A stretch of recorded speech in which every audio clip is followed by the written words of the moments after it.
Te he contado que mi esposa y yo tenemos un terrenito en Poroto en el cual quisiéramos construir nuestra vivienda de retiro, nuestra casa de retiro.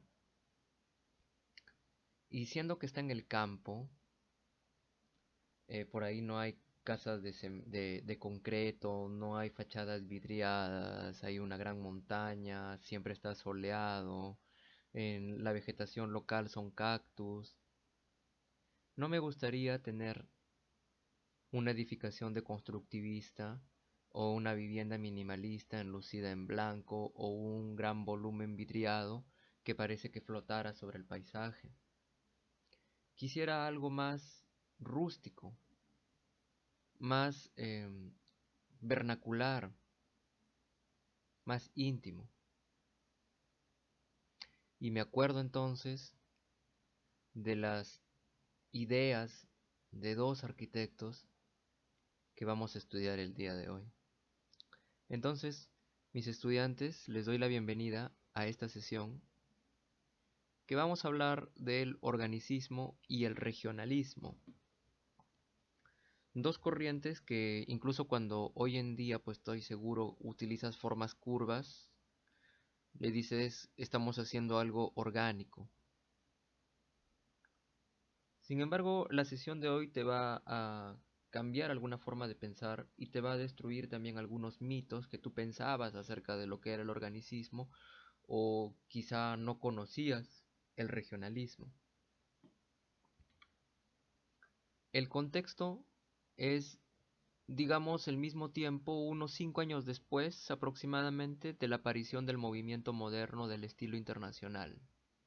Estamos en el mismo lugar, ya, pero mientras que por un lado está proliferando pues la arquitectura de Mies van der Rohe y de Le Corbusier, por otro lado una suerte de eventos como por ejemplo, así como el ensayo de Adolf Loos, Ornamento y Delito, hay otro ensayo denominado Arquitectura de Cristal,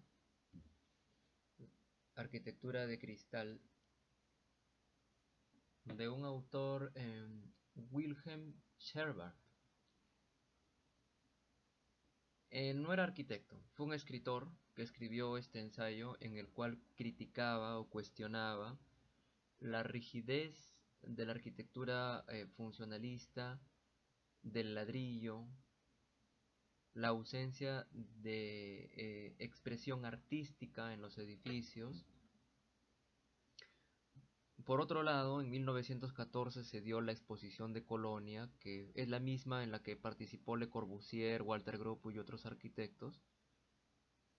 Y también se empezó ¿cómo te digo?, a mostrar la arquitectura nórdica, escandinava, de Finlandia, Noruega, de la mano de estos arquitectos que crecían en ese territorio, en Europa, que pues se dieron cuenta que el estilo internacional, las nuevas técnicas constructivas del hormigón y el concreto armado, la pureza de volumen, no eran acordes al territorio escandinavo, nórdico, tan frío, tan húmedo, tan escaso de luz, y cuyas técnicas constructivas tradicionalmente habían sido la madera y la piedra. Entonces la arquitectura escandinava comenzó a tener conflictos con el estilo internacional.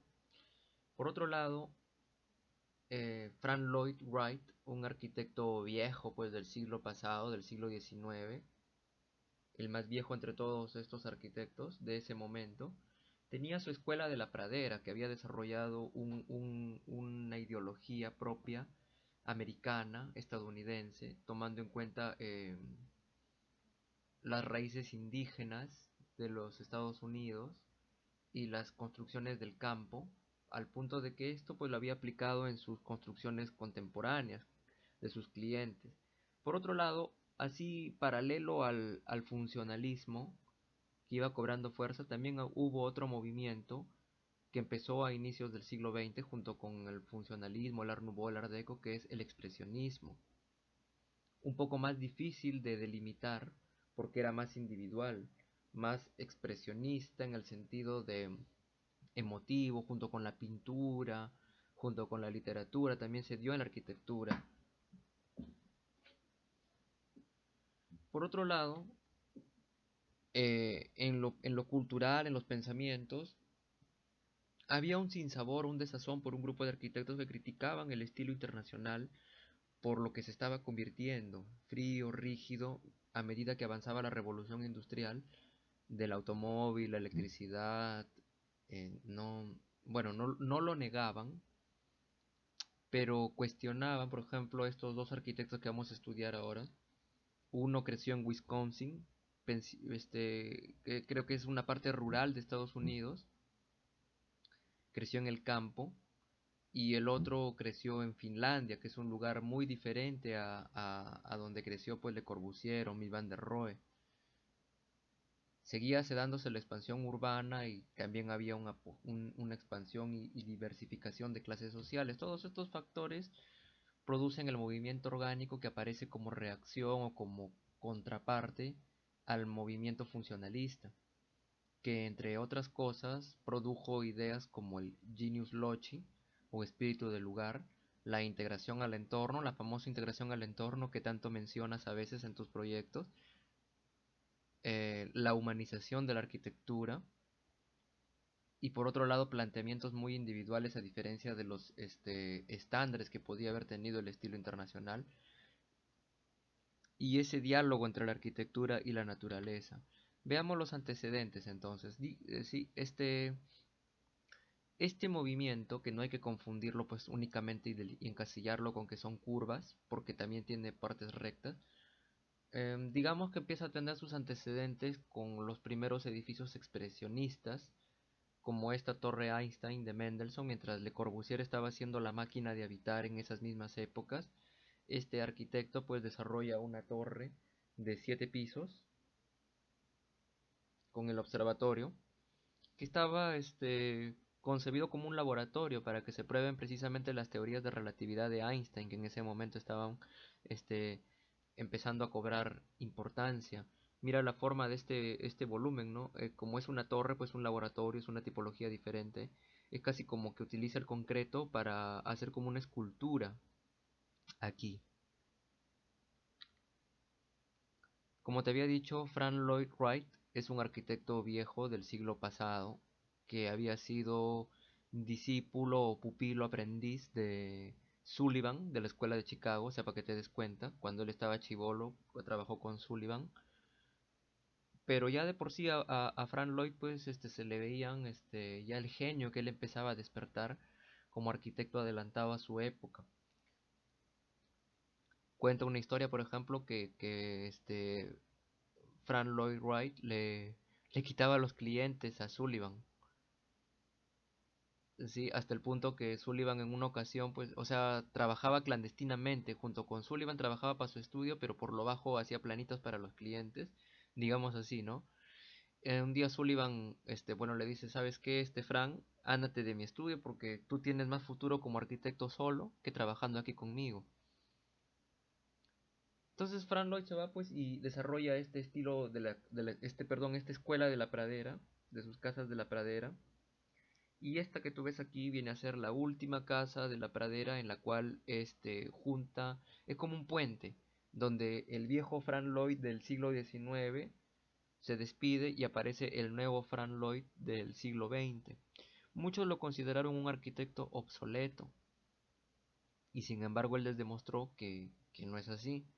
En esta casa, por ejemplo, él hace un planteamiento en el cual, para empezar, en lugar de coger la casa de manera longitudinal a lo largo del terreno, la coge de manera transversal, o sea, a lo ancho, resuelve la casa.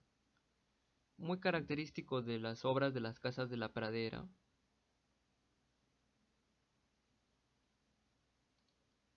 son estas puertas escondidas que hace el arquitecto. A ver si te veo, acá está. Ingresas por una escalera, pero no se ve la puerta, se ve un muro y la puerta está por el costado. Acá también, ¿ves? Ingresas por aquí y creo que por acá se ve mm, la puerta oculta hacia el costado. Mucha de esta influencia ha llegado en las famosas arquitecturas que vienen después. Por ejemplo, las casas San Borja, que se hicieron en el Perú, tuvieron un poquito de esta influencia de las casas californianas, las casas americanas. Hasta en San Andrés yo he visto acá en Trujillo casas que tienen este truquito de la puerta a un costado, de ocultar el ingreso principal. Sí, bueno, sobre la casa Robbie hay un montón de información que puedes ver si deseas. La forma en que la resuelve, incluso creando estos balcones con volados, estas grandes plataformas para resolver el programa de la casa y la función, y crear esta relación entre el espectador, el exterior y el interior. Por otro lado, y yéndonos a Escandinavia, había una tradición, digamos, romántica en el sentido, así como el romanticismo que hemos hablado, de la exaltación a la patria y los valores nacionales, por encima de lo que decía el estilo internacional. Los finlandeses, los nórdicos, son bastante nacionalistas, bastante pegados a sus costumbres. Por ejemplo, en esta iglesia, que quizás es la más famosa de allá de Finlandia, Finlandia creo que es, esa iglesia, se hace un trabajo, mira la planta, ¿no? Volvemos a la planta basilical, a pesar de que es una iglesia de 1925. Volvemos a la planta basilical, un trabajo en piedra, esta expresividad, que a la vez no la podemos identificar con un estilo del pasado, pero a la vez tampoco nos relaciona con la arquitectura del estilo internacional.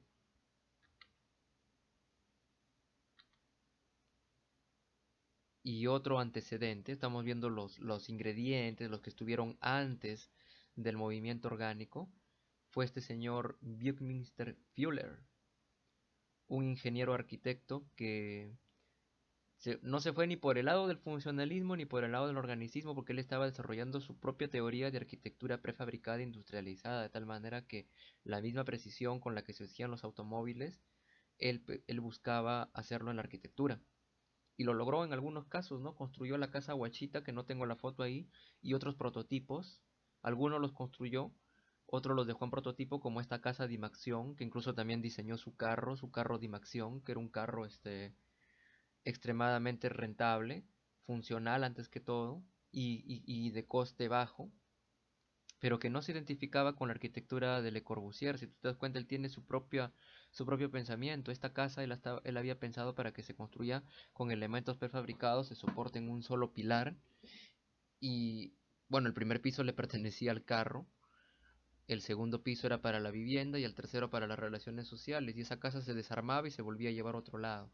Pero quizá el mayor aporte que nos dejó Fuller, no lo hablamos mucho a él en las clases de historia, nos olvidamos de Fuller, y sin embargo ese domo geodésico que está en la universidad, en el campus, es obra de él. Ese prototipo él lo inventó, y hasta el día de hoy pues sigue siendo importante como una de las cubiertas o espacios prefabricados que se pueden llevar de bajo costo y de fácil transporte.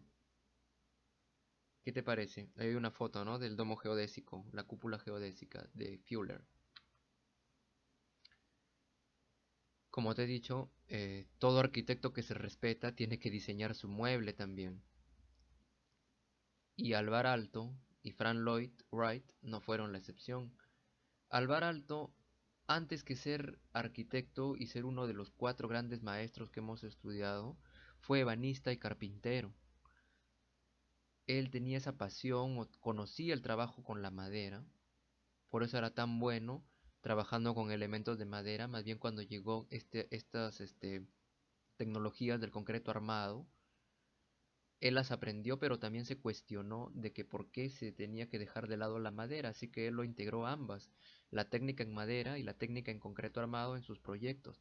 Por otro lado, la silla de Frank Lloyd es un poco más regular, la vemos ahí, pero también difiere de lo que todavía tiene esa expresividad y esa textura de la madera que quizá en los materiales metálicos y de cuero no muestran la silla de Le Corbusier y de Mies van der Rohe. De hecho, Alvar Aalto tiene una compañía que creo que se llama Dartec, que todavía existe. Dartec o Artec creo que se llama, que todavía existe, y sus muebles, a pesar de que él falleció, todavía los sigue produciendo porque están patentados. Frank Lloyd diseñó ese mobiliario personalizado para una de sus casas de la pradera. Pero no solamente se quedaron en estas respuestas de mobiliario, sino también a gran escala. Alvar Aalto diseñó el plan para, diseñó el plan para una ciudad que se llama Sainatsalo, en Finlandia. Diseñó un plan para una ciudad pequeña de 3.000 habitantes, sí, fiel a la tradición escandinava, porque es muy diferente a la vida norteamericana o a la vida de otros lugares europeos. Es más íntimo, es casi como un pueblo. Y es lo que tú ves ahí en la imagen es la propuesta que hizo Frank Lloyd Wright en su contexto, ¿no? O sea, así como Le Corbusier tuvo su modelo de ciudad, Alvar Aalto te conté también, te acabo de contar, tiene su modelo de ciudad. Frank Lloyd también tuvo su modelo de ciudad que le llamó Broad Acre City, precursor, un antecesor de la famosa ciudad jardín que tú conoces en la clase de urbanismo. Lo que pasa es que Frank Lloyd, siendo un hombre del campo, le tenía cierto rechazo a la industrialización y a las grandes ciudades y al protagonismo del automóvil, al excesivo protagonismo del automóvil, cosa contraria con lo que pasaba con Le Corbusier, ¿no? Que estaba fascinado por el automóvil como máquina. Entonces Frank plantea esto, el arquitecto plantea esta ciudad en el cual el corazón de la ciudad va a tener áreas verdes, van a haber campos de cultivo, la circulación del automóvil va a ser mínima, van a haber supermanzanas y el automóvil va a circular por la periferia junto con el transporte motorizado, pero cada persona va a circular en el interior de su parcela que a la vez va a producir comida. O sea, curioso este planteamiento, ¿no? Porque normalmente la ciudad y el campo están divorciados. La ciudad está en medio y el campo está en el exterior. Acá Frank Lloyd pensaba que el campo debía estar en medio y la ciudad rodear al campo, o sea, ciudad y campo juntos. Hizo una propuesta también llamada como le titularon Daillinois, como decir el Illinois, un edificio gigantesco que tenía más de 1 kilómetro de altura, un prototipo que no se llegó a construir, pero que sirvió como inspiración para el Burj Al Arab, que tú sabes, es el edificio más alto del mundo, el rascacielos que tiene 800 metros. Este medía este medía 1000, casi 1 kilómetro. Según las ideas de Frank Lloyd, acá se podía albergar a bastante población, y su manera de construirlo, pues él lo había concebido de esa manera para su época, mira, bastante adelantado. Él aseguraba que sí se hubiese podido construir con la tecnología de la época. Alvar Aalto, por su parte, como te digo, Finlandia es un lugar más cálido, más íntimo, a pesar de que es una ciudad grande, grandes terrenos, un país grande, es casi la vida como que es más campestre, más íntimo. Entonces, en 1950, por ejemplo, se le recibe el encargo de hacer este ayuntamiento de la misma ciudad de la cual hizo el plan ordenador, el master plan, Salo. Y pues ahí ves, por ejemplo, un planteamiento diferente al volumen blanco y a la fachada vidriada o metales del estilo internacional. Em, Utiliza el ladrillo y combina, por ejemplo, este sentimiento de la tradición finlandesa con las técnicas actuales, sin dejar de lado las tradicionales por incluir las nuevas. ¿Qué te parece? O sea, es un equilibrio entre lo romántico y tradicional vernacular de su pueblo con lo nuevo que aprendió de Le Corbusier o Mies van der Rohe. Volúmenes limpios, ahí están los volúmenes limpios, pero mira esa textura con ladrillo, ¿no? El ladrillo que da esa calidez, como dice Rafael Moneo, un color único que, al igual que el concreto, el ladrillo también tiene un color único que incluso envejece con el paso del tiempo. Y en la parte del techo, por ejemplo, mira cómo diseña ese tipo de vigas que recibe el nombre de viga mariposa, una invención de Alvar Aalto para sostener la cubierta. Siendo él carpintero, ebanista, diseña ese sistema constructivo en madera para la cubierta del ayuntamiento. El ayuntamiento es como decir una municipalidad, ¿no? En cuanto el programa arquitectónico, la función, está resuelta alrededor de un patio. Acá lo ves, ¿no? Alrededor de un patio. el programa racionalista, la planta libre, el espacio, casi siguiendo algunos de los principios de Le Corbusier, de los postulados de la arquitectura moderna, pero mira cómo añade también otro, ¿no?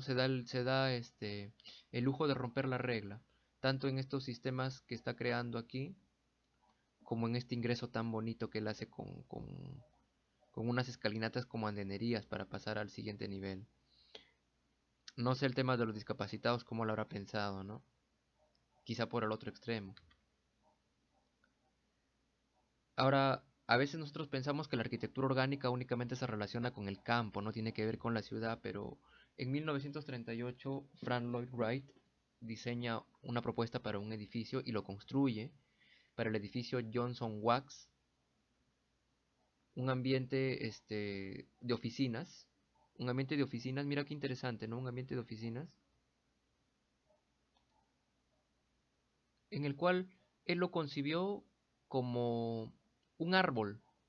¿Qué te parece? Un árbol de concreto, por eso está el poste aquí, el mástil, un gran árbol de concreto cuyas ramas soportaban el peso de los volados, pues, ¿no? Lo concibió como un árbol. Mira estas columnas tan interesantes que diseña para soportar el peso de la cubierta. Las hace troncocónicas con la parte superior más ancha y la base más corta. Y mira esta manera de organizar las oficinas por dentro, ¿no? Con vegetación, inclusive aquí como si fuera un invernadero, ¿no? Para esa época bastante adelantado al concepto que tenía de la oficina. Hoy en día los edificios corporativos, los edificios de oficinas, están regresando a esto con lo que llaman las salas de coworking, los espacios de recreación, los coffee break para descansar, las pausas activas, todo esto que se ha demostrado pues que un trabajador que esté menos estresado produce mejor, es más eficaz. En el pasado, en las décadas anteriores, pues todavía acá en el Perú, quizá en algunos conceptos todavía se tiene ese modelo de oficina em, esclavista de alguna manera, ¿no? En que uno tiene que marcar su tarjeta, tiene que trabajar 8 horas, soportar los regaños del jefe y encima en un ambiente incómodo, holgado que le produce estrés, fatiga visual, disconfort. Mira cómo lo resuelve Frank Lloyd para aquella época, sin necesidad de utilizar decoración, únicamente con el ladrillo y el vidrio como forma expresiva que le da fuerza y originalidad a ese edificio.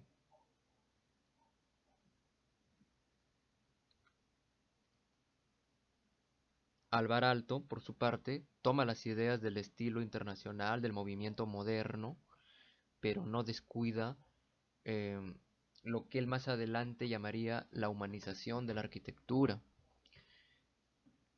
Porque mira, en esa biblioteca estamos en un lugar donde la luz es un lujo, porque 6 meses del año en Finlandia, que está casi cerca del hemisferio norte, tiene bastante iluminación que creo que oscurece a eso de las 10 de la noche en verano, pero en las épocas de invierno es completamente oscuro.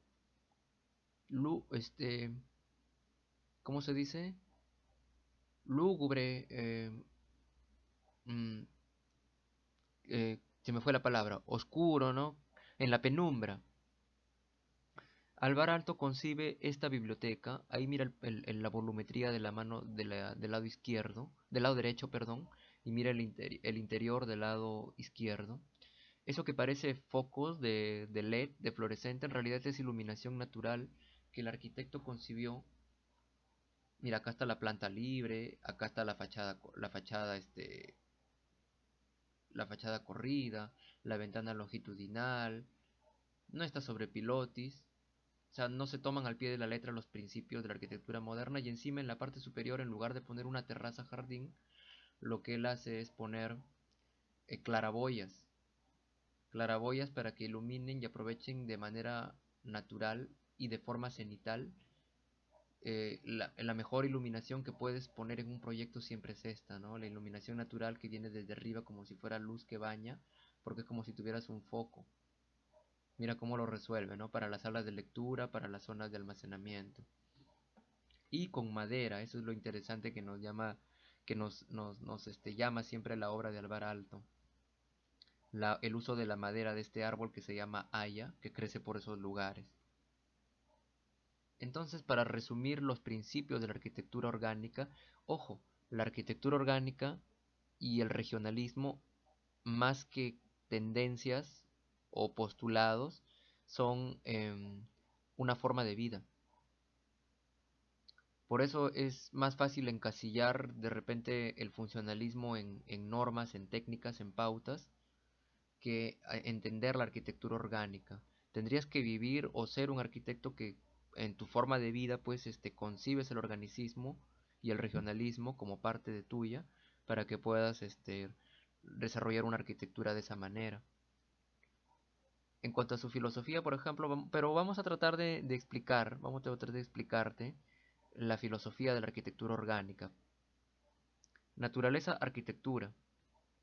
Este regreso del diálogo entre la naturaleza y la arquitectura se concibe tanto en la obra de Frank Lloyd como en la obra de Alvar Aalto, mediante, por un lado, el uso de los materiales y la relación de la vivienda con el exterior y el interior, como por ejemplo aquí en esta casa de campo que Alvar Aalto le puso casa de campo experimental en Murazzalo. Gran parte de la obra del arquitecto estuvo en su tierra, en su tierra natal, pues en Finlandia. Esta casa de campo, no sé si vivió él ahí, pero mira cómo resuelve el espacio como una especie de patio con vegetación. Ahí en el centro del ambiente, acá en el centro del patio, ves como un espacio, yo me imagino que acá era para hacer hogueras, fogatas, porque ese es un lugar donde hace bastante frío en Finlandia. Tiene su chimenea. Una parte de la tradición de los finlandeses, por ejemplo, el uso de la madera, el sistema constructivo de madera. Entonces, mira, ladrillo, cubierta, vigas de madera, entrepisos de madera, en esta textura de madera clara, que incluso hay un modelo que ahora todavía se sigue usando, que es el estilo de mueble, eh, estilo nórdico en los muebles, que se caracteriza por tener los muebles con madera clara y sin pintar. La integración con la naturaleza, entonces, eh, también es parte de esta filosofía. Ahí en el ejemplo ves la obra de Frank Lloyd Wright en el Taliesin West, que era como... todavía existe, es una facultad o un estudio de arquitectura que creo que recién el año pasado lo han cerrado con el rechazo de muchas gentes, pues que se lamentan de que haya sido cerrado porque el arquitecto también tenía una idea de que además de practicar la arquitectura había que vivir la arquitectura. Frank Lloyd tuvo estudiantes, también fue profesor de arquitectura, ya, y era como un instituto casa donde él y sus estudiantes pudiesen desarrollar sus ideas arquitectónicas en una especie de monasterio, o sea, vivían, trabajaban la tierra y de paso Frank Lloyd les enseñaba arquitectura, pues habían talleres de diseño allí. Ahora mira la Concepción, está en un lugar desértico en Arizona, desierto. Entonces él lo concibe como el hormigón del desierto, de alguna forma, y pues utiliza la piedra del lugar, el concreto, la madera, la vegetación del lugar para crear y resolver este edificio, casi romántico, ¿no? Una estructura larga de poca altura que parece una tienda de campaña, quizá inspirado en las construcciones de los indios navajos cherokees, con una cubierta de lona y madera de cedro, apoyada sobre enormes pilares de hormigón que tú lo estás viendo ahí. Parece incluso hasta mítico, como que saliera de una historia. Quizá por eso le puso Taliesin, porque Taliesin es el nombre de un bardo de la mitología celta, que Frank Lloyd también decía que tenía raíces celtas. Otro criterio, si te estás dando cuenta, aquí no hay fórmulas, no están como los 5 postulados o como el brutalismo, la textura del hormigón, más que todo son ideas abstractas, ¿no? Otra es el humanismo y la empatía. Alvar Aalto desarrolló lo que él considera la arquitectura humanista, le llamó la arquitectura humanista o humanización de la arquitectura. En 1929 recibe el encargo de hacer un sanatorio antituberculoso para pacientes con tuberculosis en Paimio, en el cual él aplica las ideas. ahí tú estás viendo el edificio, hormigón armado, concreto armado, pilotis, ventana longitudinal, volúmenes blancos, puros, limpios, pero como que se quedó con un sinsabor, ¿no? El arquitecto, mira cómo resuelve el programa de zonificación, o sea, ya cumpliste con el racionalismo, pero hay algo más. Él se quedó pensando, hay un ensayo precioso que él escribió, que yo lo leí una vez, donde él te cuenta cómo es que resuelve internamente los ambientes para los internos de tuberculosis. Se consideraría una arquitectura sanadora, porque los pacientes no solamente debían recibir tratamiento y estar dentro del edificio, el arquitecto considera que la luz también es importante para la sanación, las áreas verdes también son importantes. Él diseña unas camillas, como también hace mobiliario, diseña unas camillas que se encuentran más elevadas que las camillas convencionales para que el paciente que está siendo tratado de tuberculosis pueda ver por la ventana hacia el exterior. En lugar de agacharse o tratar de que le abran la ventana para ver un árbol, decía él, que a la misma altura en la que él esté echado pueda girar y pueda ver los árboles, la naturaleza. En la concepción que tiene de la luz, los interiores, utiliza por ejemplo colores como el amarillo en los pisos para darle esa concepción de calidez a la arquitectura. Es una arquitectura cálida, esa es la palabra.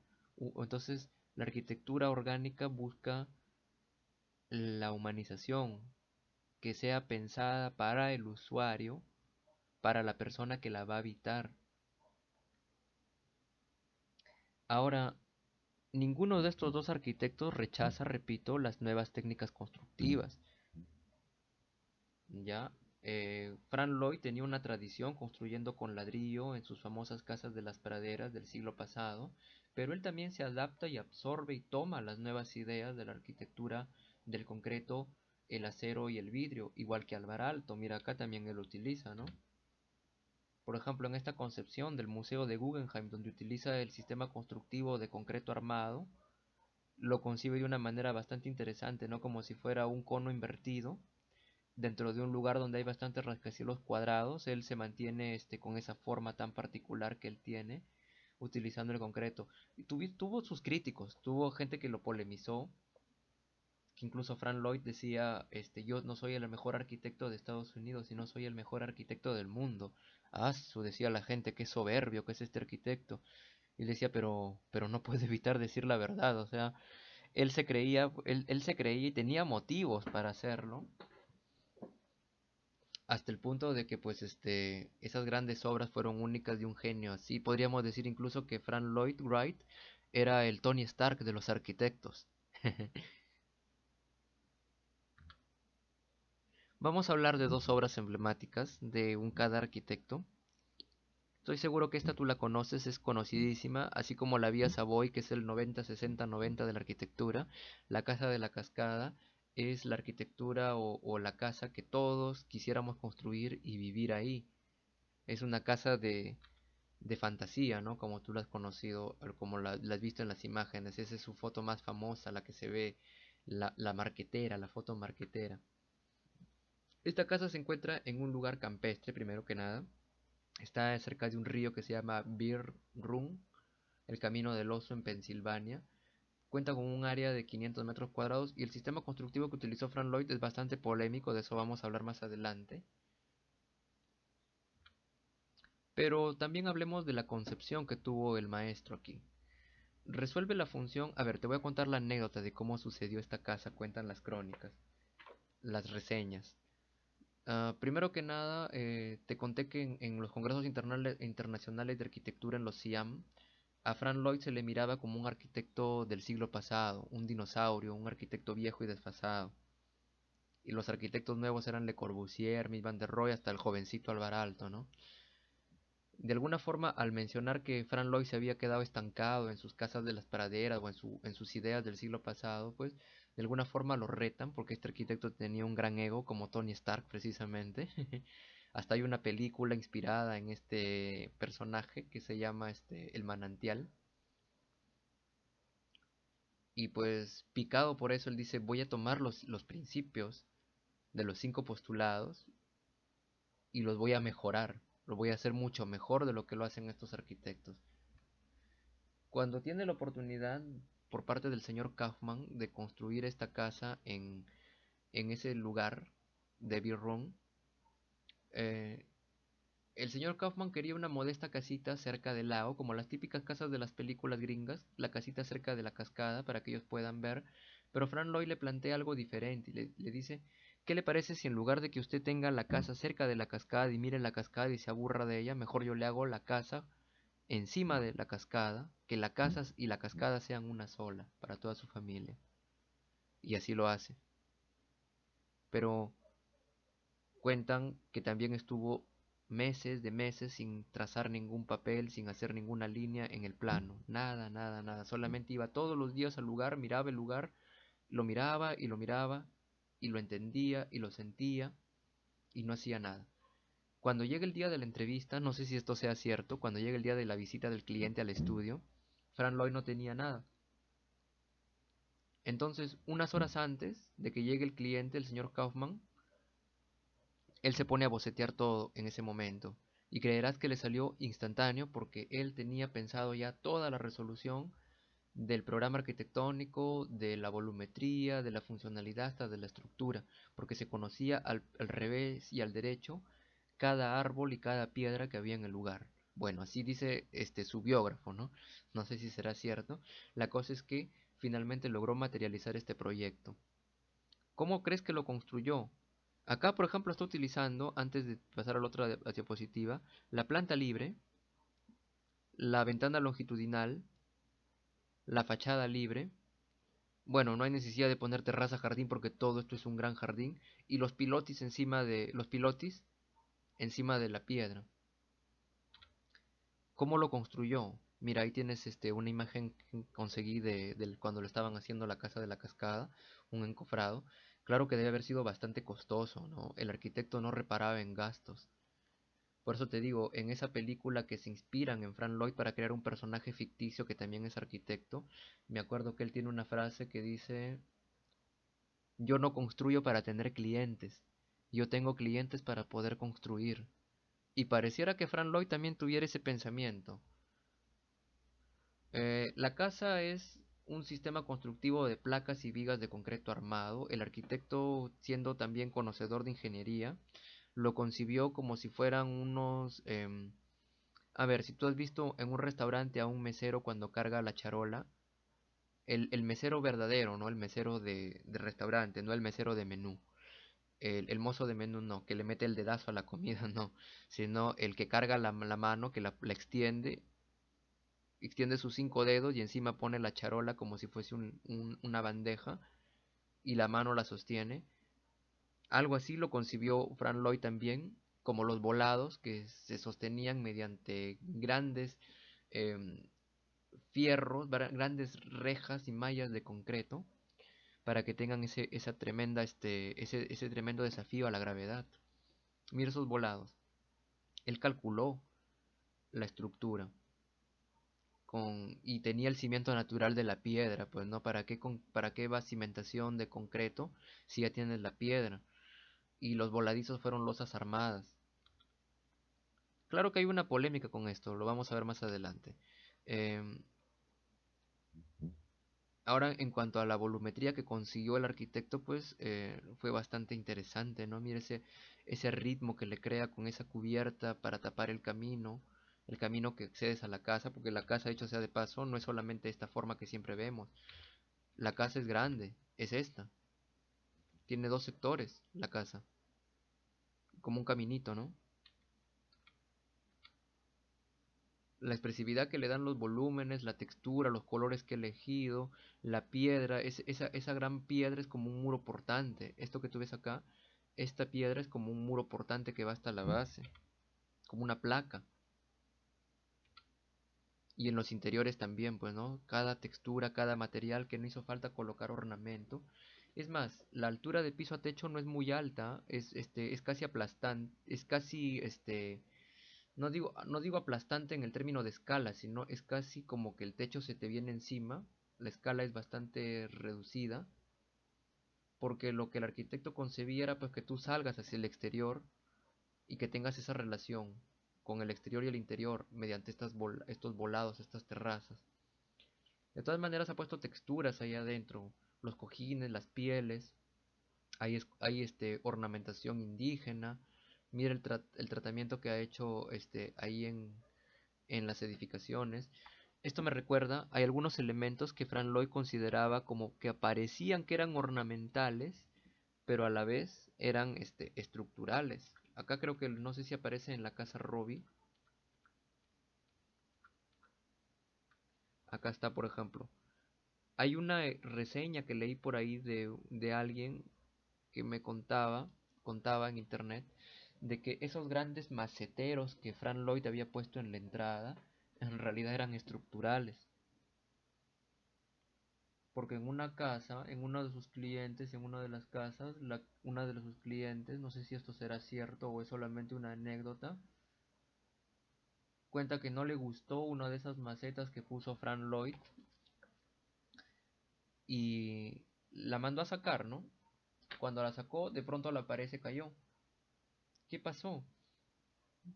Lo que pasa es que esas macetas de concreto, además de ser decorativas, el arquitecto, no sé si en todos sus proyectos, pero en esa reseña que leí, comentaba que tenía la función de hacer un contrapeso, como las gárgolas en las iglesias góticas que se colocaban en la parte superior para que hagan un tremendo peso hacia abajo y eviten que se abra el contrafuerte.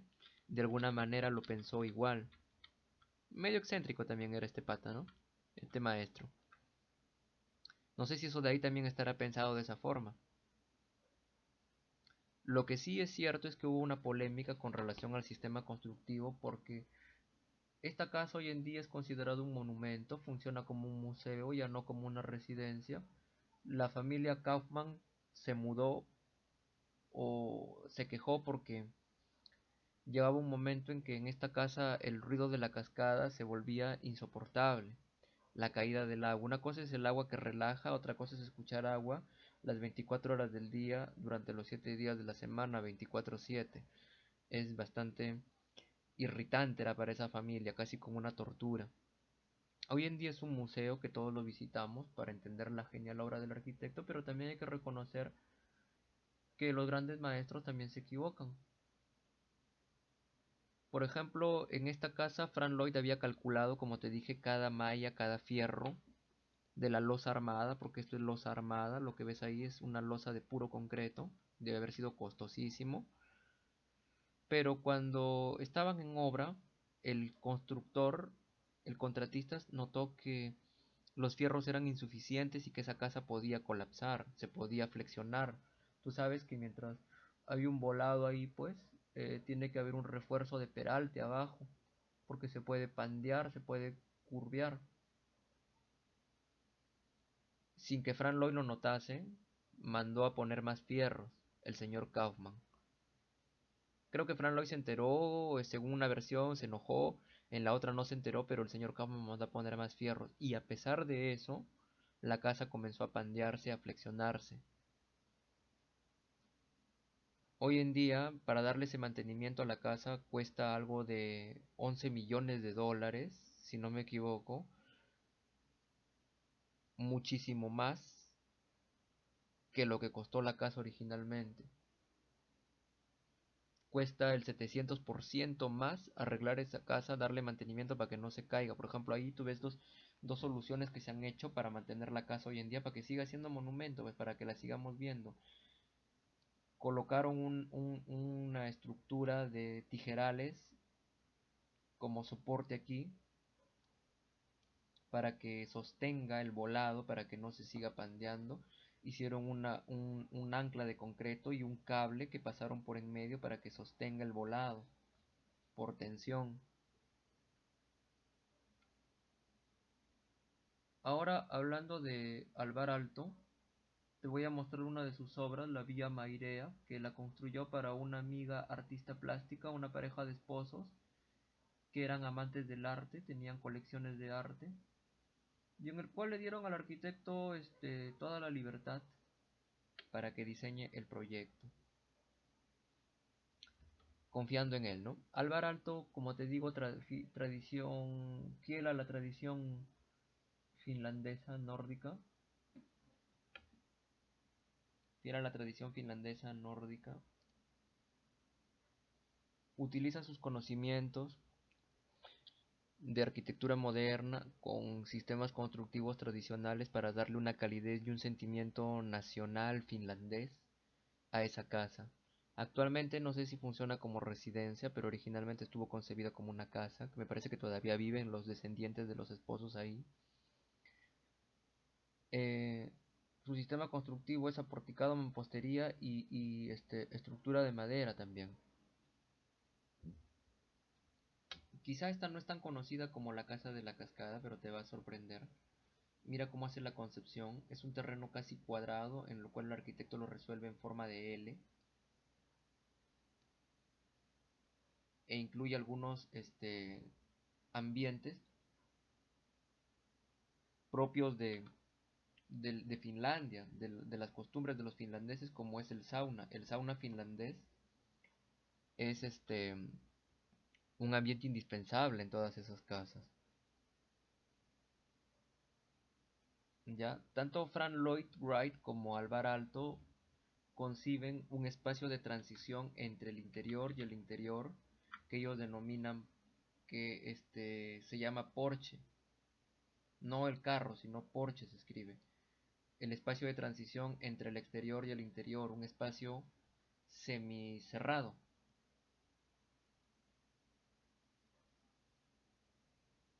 que es como un espacio entre que no es ni exterior y tampoco es interior, repito. Eso lo utiliza Alvar Aalto en toda esta galería para que puedas pasar al sauna, toda esta galería, por acá hay un horno escalera bonito, ¿no? Ingresas a la casa. El espacio principal de la casa está aquí, es un cuadrado y lo modula otra vez, o sea, esta arquitectura es modulada. Acá también está, ¿ves?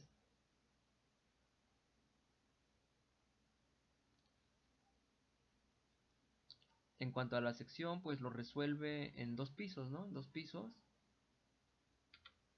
aplicando unos criterios estructurales con unos principios de estética muy particulares. Por eso te digo que esta arquitectura organicista y regionalista es bastante individual. Alvar Aalto tenía su propia concepción, su propia arquitectura, su propia concepción, su propia arquitectura, ¿ves?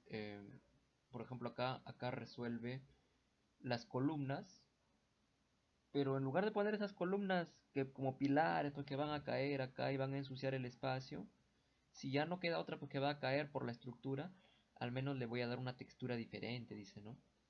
Columnas en madera, columnas envueltas en ratán, para darle una textura, columnas de piedra, como las que tú ves ahí en esa imagen, ¿no? Como plantea la estructura y que a la vez sea expresiva.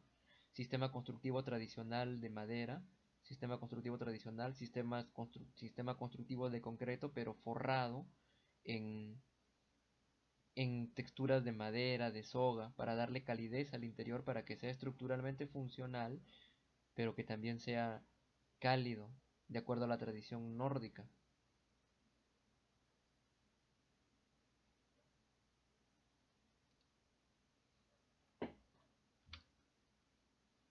En cuanto al exterior de la volumetría, para relacionarla con el entorno, un contexto en donde hay poca luz, casi 6 meses del año y bastante luz 6 meses del año, hay que aprovechar eso, ¿no?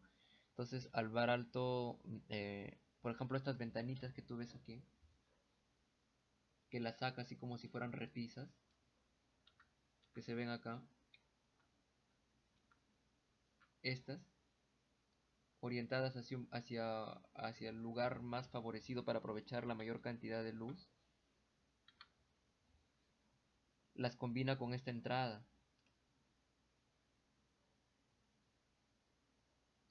¿Cómo le doy jerarquía a la casa, no? Acá, con un porche, un espacio de bienvenida como un atrio, una columna de concreto, un gran pilar de piedra, un gran volado, es el ingreso principal a la vía Mairea y la casa enchapada en madera en los exteriores.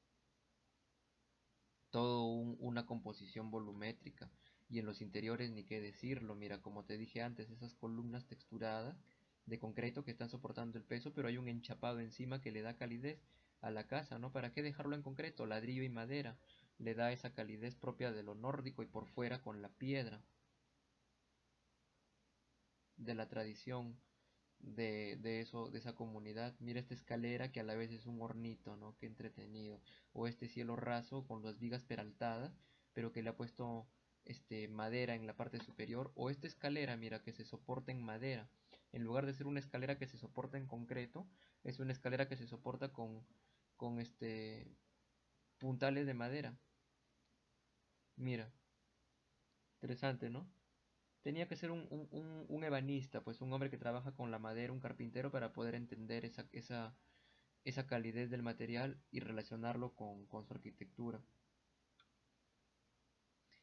Alvar Aalto, entonces, digamos, este señor era un arquitecto como que el más equilibrado de los cuatro.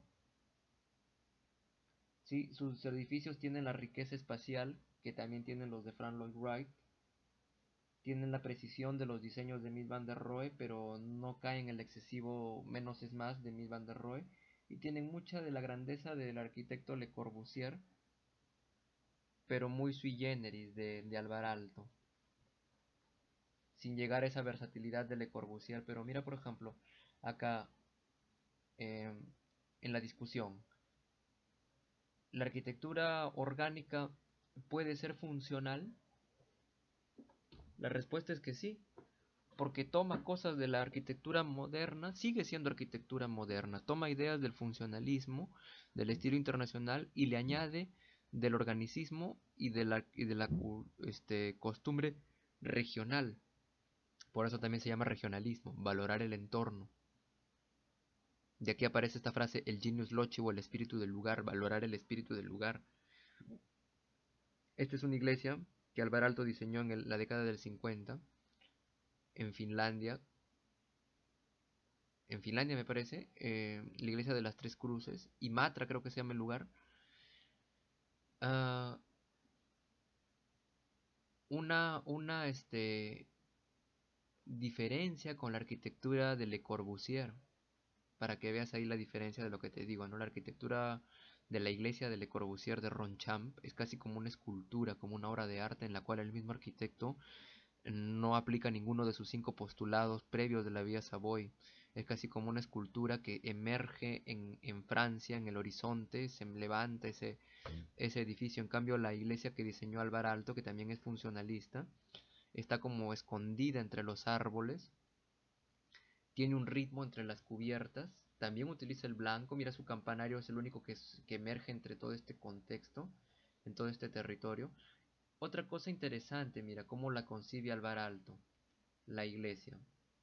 Tú sabes que he dicho que los templos tienen unas características muy particulares, cada uno es diferente al otro. Alvar Aalto concibe este templo como 3 naves que se pueden convertir en una sola. Acá hay un pilar, acá hay un pilar en medio, ¿no? Acá hay otro pilar. Se podía cerrar el espacio mediante estos tabiques que están aquí en líneas rojas, se podía cerrar el espacio y tener 3 naves. No sé, quizá para 3 eventos simultáneos que se den al mismo tiempo, acá una misa pequeña, por eso tiene su puerta, acá otro evento, no sé, un aula de catequesis, un taller, y si querías, corrías todos esos tabiques y se quedaba la gran iglesia con todo su aforo y toda su capacidad. ¿Qué te parece? Entonces, en la humanización de la arquitectura está la clave pues de este movimiento orgánico. Mira el ayuntamiento, el interior del ayuntamiento de Seinäjoki, con esa textura tan propia del ladrillo. Es más, Alvar Aalto, según he leído también, escogía los ladrillitos que iba a poner en sus proyectos.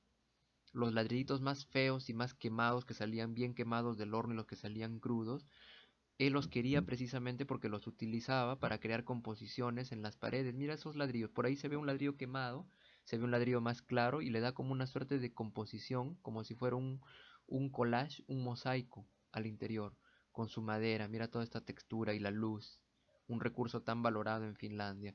Y por otro lado está ese Museo Guggenheim de Nueva York del que ya hablamos, pero ahora vamos a ver la riqueza espacial. Mira cómo lo concibe Frank Lloyd, que el paso, la rampa, en lugar de poner una escalera, es una sola rampa, y mientras vas subiendo, vas viendo las obras de arte. Por supuesto, las influencias del movimiento orgánico y del regionalismo que se han juntado con el funcionalismo y el estilo internacional y el brutalismo, las vemos ahí en la casa Pachacamac del arquitecto Longhi. ¿Qué te parece? De esa casa has oído hablar bastante, estoy seguro, y ya la desarrollaremos a profundidad, pues quizá en arquitectura nacional. Por ahora entonces ves los alcances que ha tenido esta arquitectura y cómo una no niega a la otra, sino que se complementan.